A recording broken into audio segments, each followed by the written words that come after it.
For the last decade that I've been coaching, every year I've seen the same pattern. Clients come back from Christmas soft, heavy, and under recovered. Coaches simply panic, they smash them with diets and conditioning, and by February, people are injured, exhausted, or gone. I've seen this in my own gyms, it was mistakes I made in my own coaching practice, but I learned to fix it. And today I want to lay out a simple three-phase January model you can plug straight into your coaching so that this doesn't happen. Also, if you'd like the guide that I gave to my clients to do this reset, please do either comment below this for reset or send me a message at Dylan Limitless on Instagram and I'll get that over to you. All right, coaches, this one is for you. So whether you're running a gym, an S&C program, or coaching people online, January is not where most clients fall. January is where most coaches fail clients unintentionally. Every year is the same pattern. Client and athletes come back from Christmas, flat, bloated, out of routine, underslept. Coaches panic. Calories get slashed. Conditioning goes up. The language turns into making up for it. And this is language that clients use often. And we're just like, okay, shit, we have to give them what they want here. And then by February, what happens is compliance drops because people are back at work. Their energy is tanked. They've lost that initial New Year's motivation, and because it's getting hard because they've been smashed for a month, niggles, soft tissue injuries pop up, and everything starts to decline. Clients emotionally check out or they quietly quit. If you're a gym owner, that's not losing 4 weeks of a client, that's you losing 6 to 12 months of lifetime customer value on that person. It's also losing them to get those results long term as well. This episode is how to prevent that, because your job in January is not to show how hard you can push. Your job is to restore order, and this makes it actually very simple, and this is a really cool coaching fundamental. So the core coaching mistake here is that the fundamental mistake most coaches make is they treat January like a correction phase. We've got to fix the damage, we've got to get this fat off fast, we've got to get you back to where you were. But biologically and physiologically, January is actually a re-entry phase, okay? Most clients and athletes don't need more discipline, tighter macros, or harder training. What they need is they need a safety net, that nothing is broken. They need predictability, that the plan is clear and doable. Confidence that they're not behind or ruined. If you push fat loss and performance before you restore stability, you're stacking stress on top of stress. And that's when you see, binge and restrict, self-punishment training, injuries and dropouts. It's not that your ideas are bad, it's that the timing was off. And so you only really have one primary role in January, and it's not writing clever programs, it's regulation. And if we look at it, it's like we all know this, is that it doesn't matter what you've done for the last 2 weeks. It matters what you do for the next 52 weeks, okay? And so that's why regulation and getting our clients to understand this is so important. What you're doing is regulating their stress, their expectations, their emotional response to the scale or the barbell. One question I've been asking recently is like, hey, I know with everything going on, is there anything you'd like us to do on our end to remove friction or make this more simple so that your results can come right? Or are we just going to do our best and go to maintenance until chaos sits down? And quite often, all of our clients are coming back and saying, yep, I know what's going on. Look, we're doing well. We're building muscle at this point. As soon as I get home, I'm going to lock in and we're going to go. And what the good thing about this is it removes that stress to be like, oh, I should be ahead of where I am right now. And their urge to make up for lost time actually disappears. And if you don't regulate the client will regulate themselves emotionally, okay? And that's where the binge restrict cycles start. Shame creeps in. They stop engaging with you as a coach. They feel like they're letting you down. Chickens become dishonest or just not at all. Athletes hide niggles. They're like, no, my back's pretty good. My knees are pretty good. Engagement drops down. And January is a trust month. If we can get them like some little resets here, you'll find that here for the rest of the year, which is cool. If you lose trust here, you don't just lose January, you lose the year with that person, and that person loses that year of potential, progress of stacking those habits. So what this looks like is a 3-phase model. So here's the framework I use and teach. Step number 1, phase number 1 is a reset, roughly about 1 to 2 weeks. Okay, so coach the nervous system, not the macros or kilos on the bar. What we want to do here is we want to do that is like show them where they're at. It's like, hey, look, it's okay to be in this state right now. What we want to do is just slow everything down, get a clear plan. Is this achievable or is it not? When you ask those questions, they look at it and say, hey, yeah, I can do those 2 workouts a week, or I can do those 3 workouts a week for the next couple of weeks. It allows them to chill out and not freak out and think, shit, I've got so much to do. I'm already failing. Why even bother? So it resets the nervous system. Part number 2, phase number 2 is stabilize. And once again, this is roughly 1 to 2 weeks. What we then need to build is we need to build consistency and rhythm before deficits or heavy overloads, okay? So, hey, cool. How many sessions are you committing to this week? And with your nutrition, what is one thing you want to nail by the end of this week? And what you're doing is you're giving them 1 to 2 touch points that they commit to themselves. And you add on that is like, hey, cool, I'll tell you what, if we hit these for the next 2 weeks, what we'll do then is we'll revisit our program and our structure, and then we can ramp things up from there.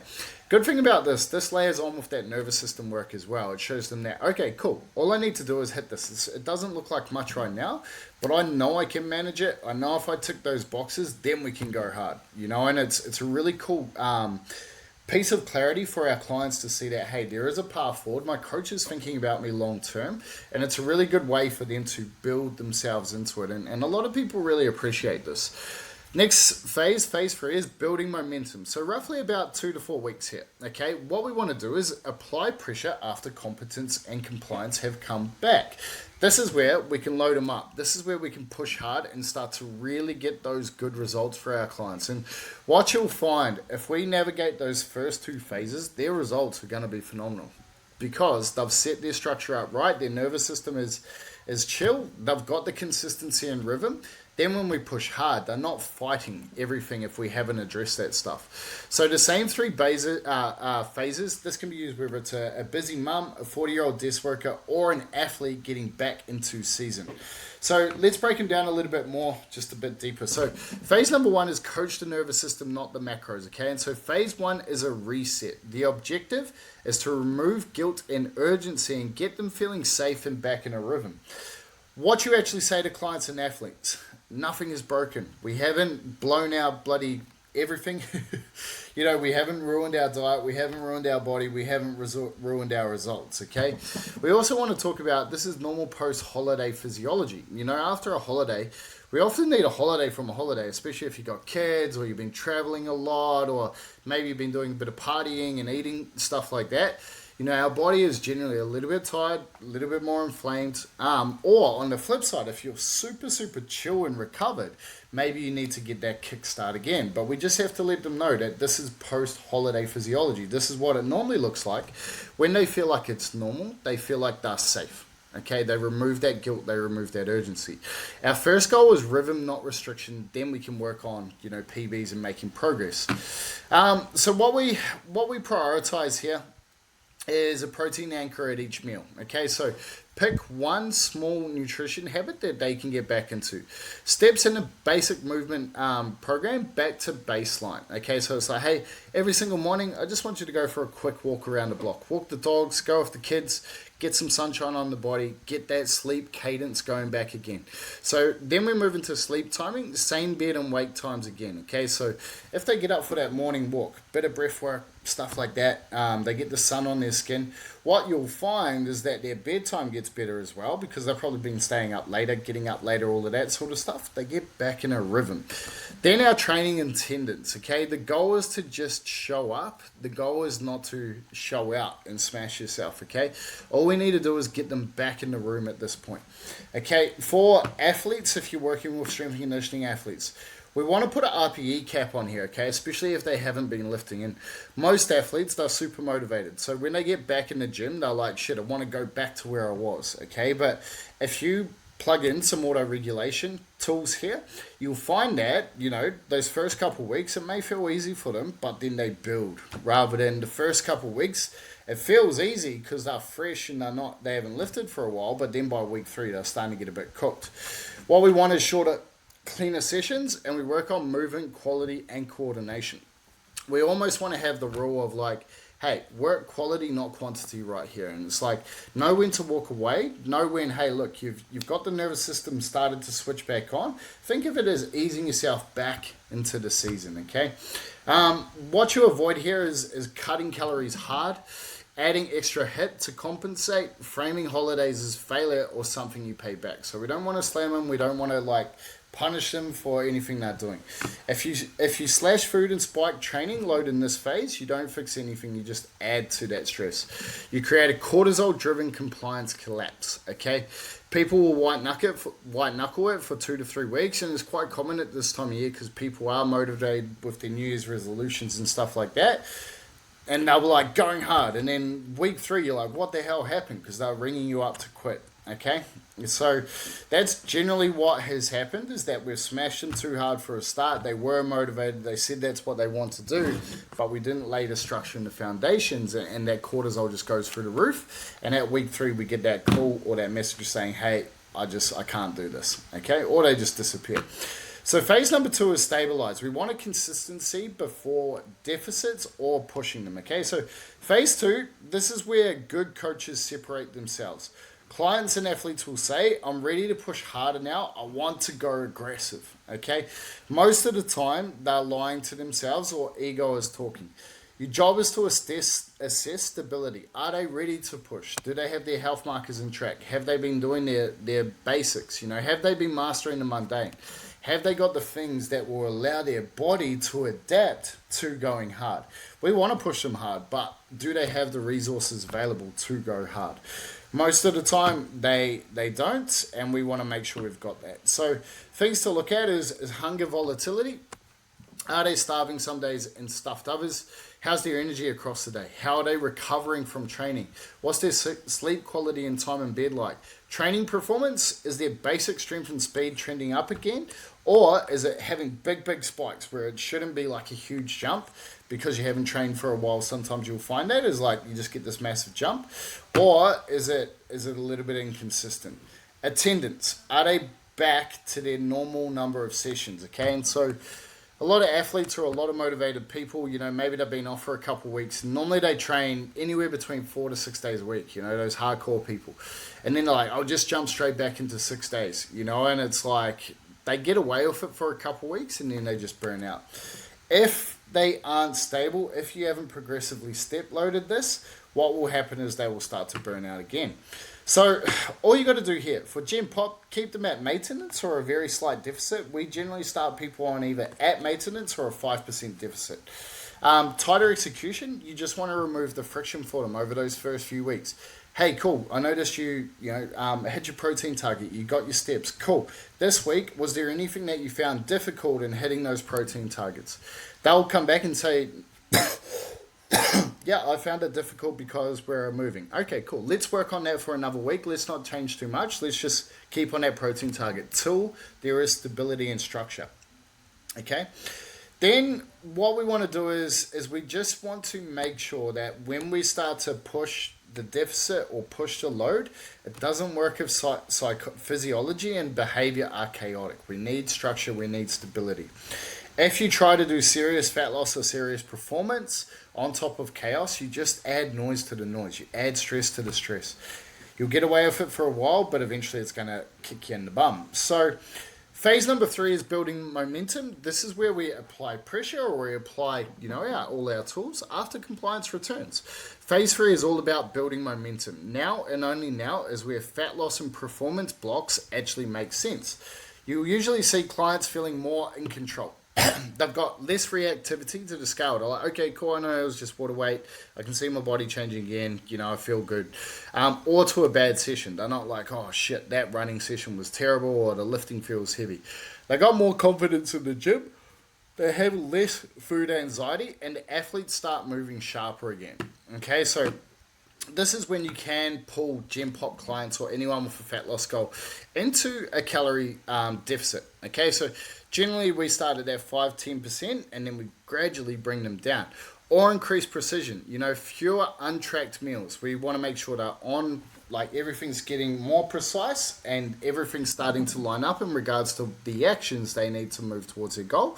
Or we can bump up movement. If they are compliant, they're hitting their 3 to 4 strength training sessions a week, they're hitting their steps, they got their protein in lock, maybe we do add a little bit more conditioning or a little bit more extra steps. What we don't want to do is add everything all at once and then once again add onto that already overfilling bucket. So what you can also do is for your athletes this is where you start to reintroduce heavier CNS loading. This is where more intense conditioning, this could be where you start your preseason conditioning as well. You want to increase the complexity and density of the sessions and really start to get the most out of them because they've got the resources available to adapt to it. What we've got to watch here is we are looking at their wellness scores, generally using something like WHIP can be very, very useful. Their soreness, their speed, and their strength outputs.